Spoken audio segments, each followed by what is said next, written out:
Good morning, students.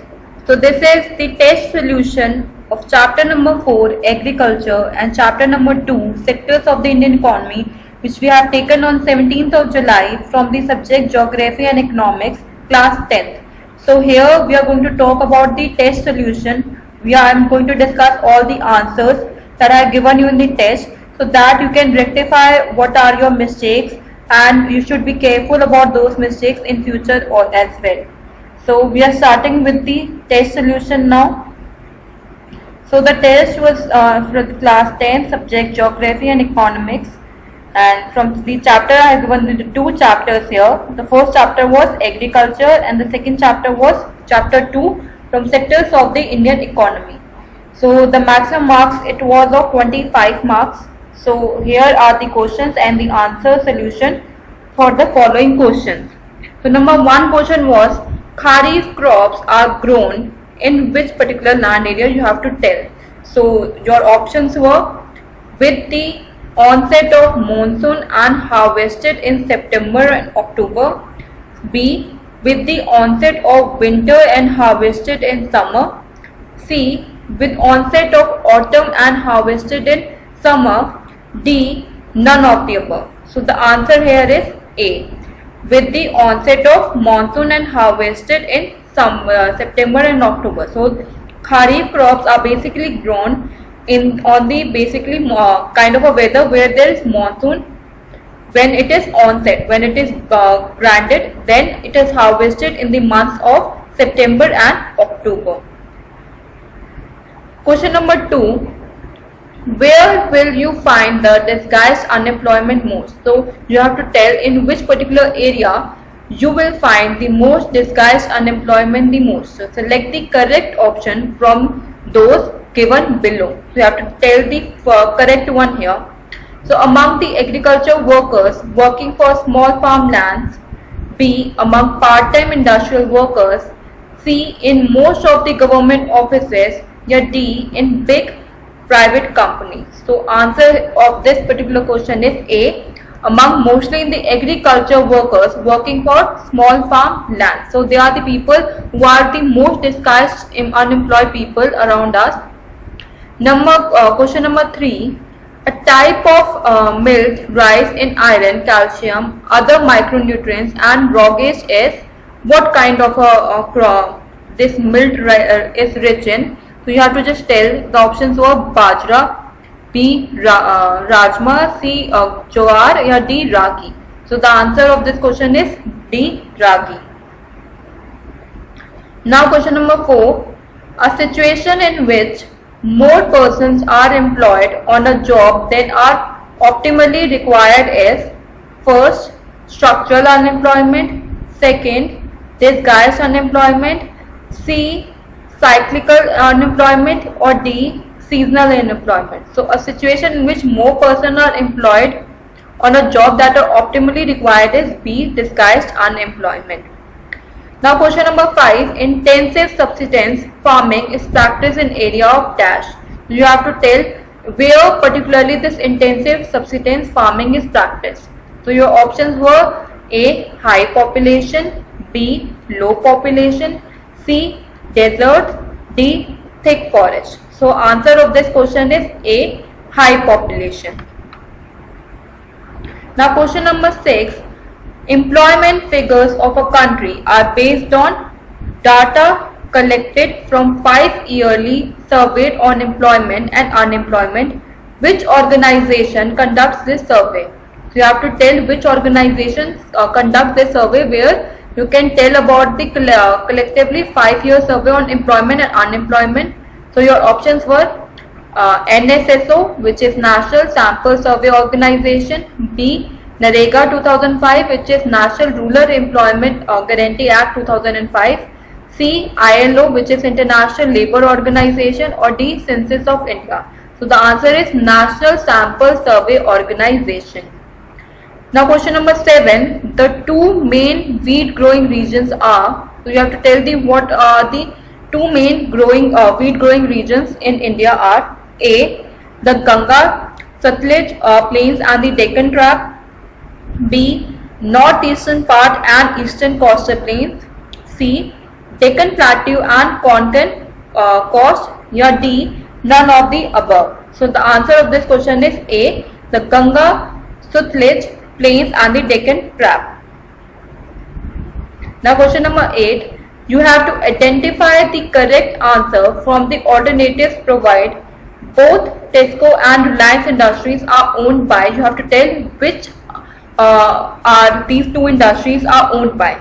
A, the government, B, the private company, C, a cooperative society, D, jointly by private companies and the government. So the answer of this question is C, a cooperative society.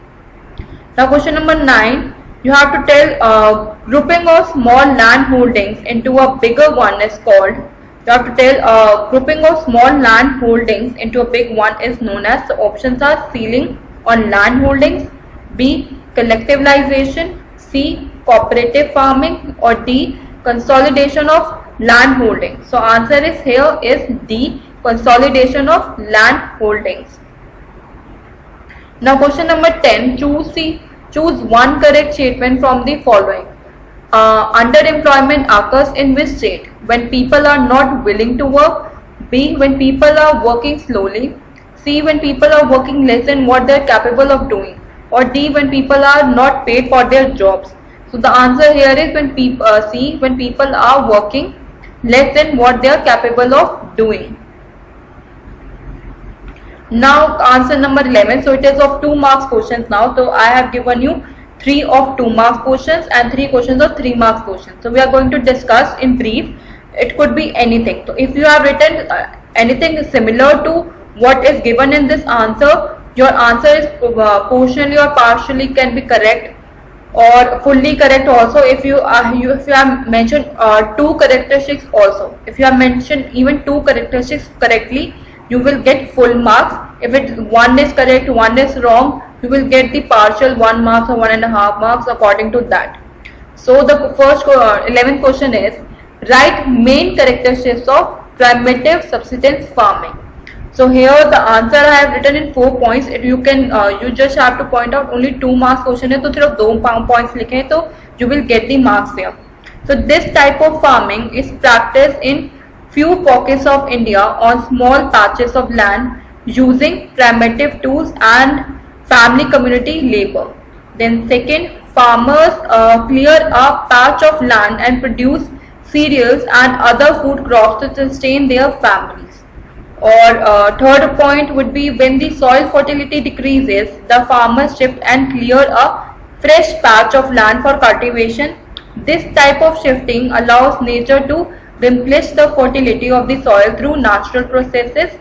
Fourth, land productivity is low as the farmer does not use fertilizers or other modern inputs.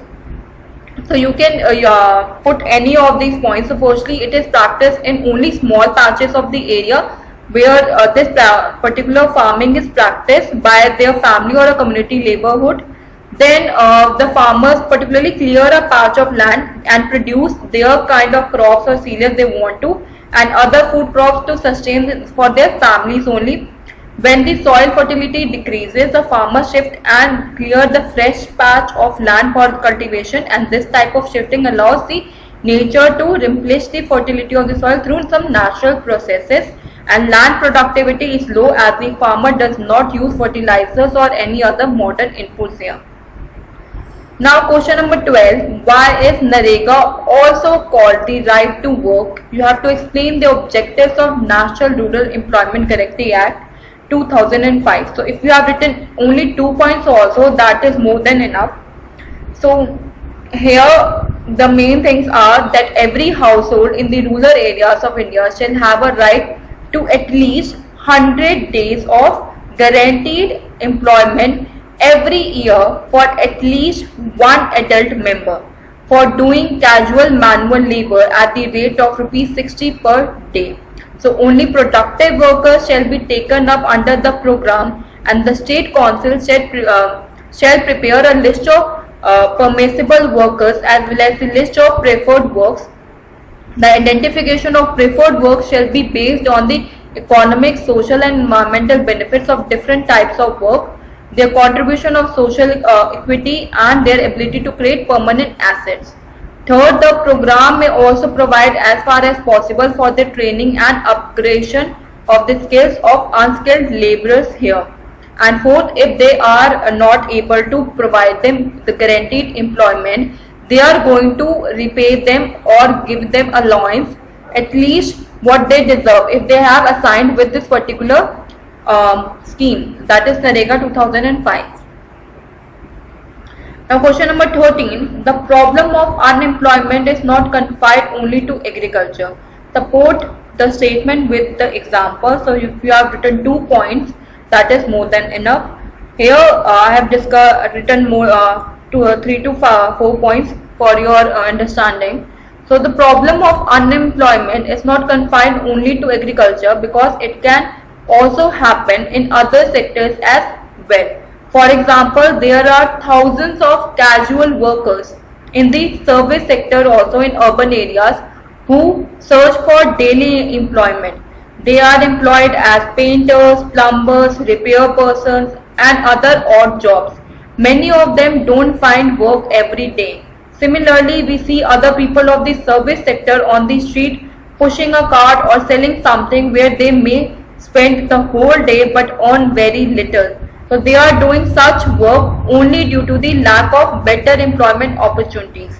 Now, unorganized sector includes small and scattered units outside the government control, and employment is not secure there also. People can be asked to leave without any reason, and when there is less work, such as during some seasons, some people may be asked to leave at that point of time only. So it is not confined to agriculture only, it can happen in any of the sector and in any of the areas as well, rural or urban. Question number 14. What are cross grains and why are they important in India? Name the crops which are included in this category and name 3 leading states producing each of these crops. So the first one is, you have to tell what a cross grain. So mills are called the cross grains and they are important because they have high nutritional value and make an important part of the diet for the poor people here. So most important mills are here. Firstly, Ragi. Ragi is one of the leading producer in Karnataka, followed by Tamil Nadu, Himachal Pradesh, Jharkhand, Uttaranchal, Sikkim, etc. are important regions. The second one is Jowar. Jowar is basically in Maharashtra, is the leading producer, followed by Karnataka, Andhra Pradesh and Madhya Pradesh. Third is Bajra, and it grows well on sandy soils and shallow black soils. Rajasthan is the largest producer, followed by Uttar Pradesh, Maharashtra, Gujarat and Haryana. Now question number 15. With the example of sugarcane, explain the interdependence of all the 3 sectors of the economy. So you have to tell the example of sugarcane here with the help of the 3 sectors of the economy. So primary sectors is the one who supplies or transport all the raw material to the secondary sector, and secondary sector is the one in turn transfer it to the tertiary sector, which ultimately provides service to both primary and secondary sector. For example, primary sector is the one who cultivates the sugarcane. Second, in secondary sector, the manufacture or process it into jaggery or wood and sugar in the factories. Then tertiary sector is the one who transport of sugar cane from the fields to the factories and then to the suppliers like wholesalers and retailers and then to the consumers. So that's how you can take the example of sugarcane, how the 3 sectors are interdependent on each other here. Now question number 16, that is the last question, that agriculture has been the backbone of the Indian economy. You have to explain this statement by giving certain reasons. So India is primarily, you know, that is an agriculture country. 2/3 of its population is engaged in agriculture activities which provide livelihood to people. Then agriculture is a primary activity and produces most of the food and food grains that we consume. Then agriculture produces raw materials for our various industries, for example, cotton, textile and sugar industry.